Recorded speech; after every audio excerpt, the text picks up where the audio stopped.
Hey! Je suis super contente de vous retrouver aujourd'hui dans une vidéo tutoriel. Du coup, c'est ce qu'on appelle en esthétique la beauté des pieds. J'ai eu envie de faire cette vidéo parce que parfois, surtout avec l'été, on a tendance à avoir les jambes lourdes. Et en fait, par des gestes super simples qu'on peut réaliser soi-même, sous la voûte plantaire, on a toutes les terminaisons nerveuses. D'ailleurs, que ce soit à l'intérieur des paumes, la voûte plantaire, sous les pieds, on a tout plein de terminaisons nerveuses. C'est certains points au niveau de la main. D'ailleurs, si ça vous intéresse, je vous ferai une vidéo là-dessus. C'est très relaxant et d'autant plus relaxant sur les pieds qu'on a l'ensemble du poids du corps qui vient constamment appuyer et parfois on a des mauvaises positions ou par la fatigue, par tout un tas de facteurs, on fragilise un petit peu cette voûte plantaire et le fait de venir la masser tout simplement par pression, ça peut très vite vous faire du bien et vous redonner la pêche. Pour la beauté des pieds classiques, on va aussi faire le soin des cuticules au niveau des ongles de pied. C'est exactement comme pour une manucure. Donc du coup, je vous renvoie à la vidéo que j'ai fait sur le tutoriel de manucure. Donc ça sera juste là pour faire la beauté des pieds classique et complète. Si vous voulez ensuite mettre du vernis ou une couche de gel. Dans cette vidéo là, j'ai mis l'accent sur le massage, sur le soin de réflexologie parce que c'est vraiment accessible à tous et puis ça donne des résultats très rapidement. Donc en fait là vous pouvez voir que chaque partie du pied correspond à une partie du corps. Donc en massant ces parties, vous accélérez le processus d'auto-guérison des parties concernées. On se retrouve juste après, je vous laisse avec la vidéo. À tout à l'heure. Pour réaliser ce soin, vous allez avoir besoin d'huile de ricin, d'une râpe, une pierre ponce, d'huile essentielle d'ylang-ylang et du gros sel. Gros sel que vous allez verser en fait l'équivalent d'1 à 2 cuillères à soupe dans votre bassine d'eau chaude. Et vous allez faire un bain de pied de 15 à 20 minutes environ, de façon à bien ramollir la corne, s'il y en a, la peau. Et là, vous prenez votre râpe et vous râpez vos pieds, surtout le talon, de façon à bien enlever les callosités, la corne s'il y en a. Et ensuite, avec la pierre ponce, vous allez parfaire en fait le soin et toujours aux mêmes endroits. Et n'hésitez pas à insister sur le talon parce que c'est vraiment là où le talon justement a tendance à se fendiller à cause de la corne. Donc n'hésitez pas. Voilà, une fois que vous avez terminé, vous séchez vos pieds. Et vous prenez l'huile de ricin, vous allez en mettre au creux de la main, vous allez mélanger avec 1 ou 2 gouttes d'huile essentielle d'ylang-ylang.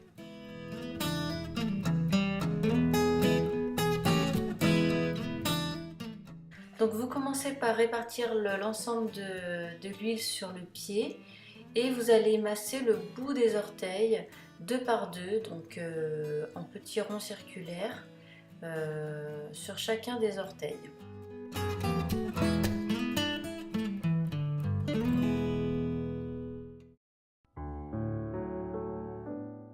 Ensuite, vous remontez le long des phalanges jusqu'à la cheville en appuyant légèrement sur les os du dessus du pied et vous allez revenir sur le talon en effleurage et toujours en remontant vers la cheville, la malléole.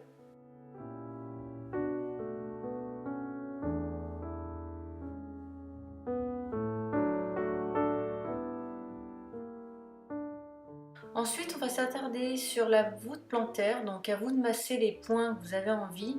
Là, pour l'exemple, je masse ce qui correspond au plexus solaire, mais ça, après, c'est à vous de voir quel point vous avez envie de masser plus particulièrement.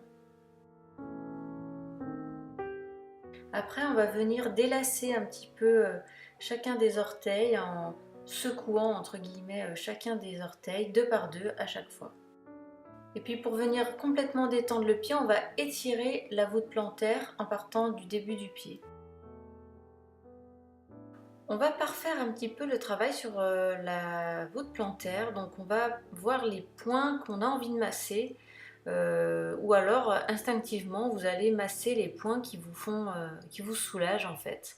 Donc pour ma part, c'est ce que je vous propose en ce moment même. C'est vraiment très relaxant. Et ce sont des effleurages tout simplement.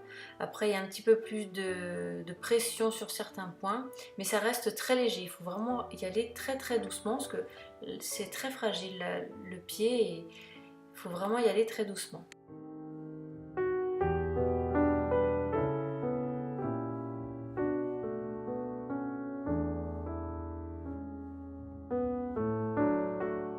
Ensuite, on va appliquer une crème. Donc pour ma part, c'est la crème pour les pieds de Peggy Sage. Alors elle sent pas très bon, mais elle est vraiment très efficace. Elle hydrate vraiment le pied. Donc surtout après avoir fait la râpe et la pierre ponce, c'est super important d'hydrater ses pieds. Et moi, je rajoute une petite paire de chaussettes, de façon à 1, ne pas glisser, et 2, vraiment que la crème pénètre en profondeur et reste sur le pied le plus longtemps possible. Voilà, bah écoutez, j'espère que cette vidéo vous aura plu, j'espère que ça vous donnera envie de faire ce soin qui est vraiment très relaxant. N'hésitez pas à vous abonner à ma chaîne, n'hésitez pas aussi à mettre un petit pouce bleu, ce serait cool. N'hésitez pas aussi à partager cette vidéo, vous pourrez me trouver sur les réseaux sociaux, tous les liens sont en barre d'infos en fait. Donc, je vous remercie d'avoir regardé cette vidéo, prenez bien soin de vous, ciao.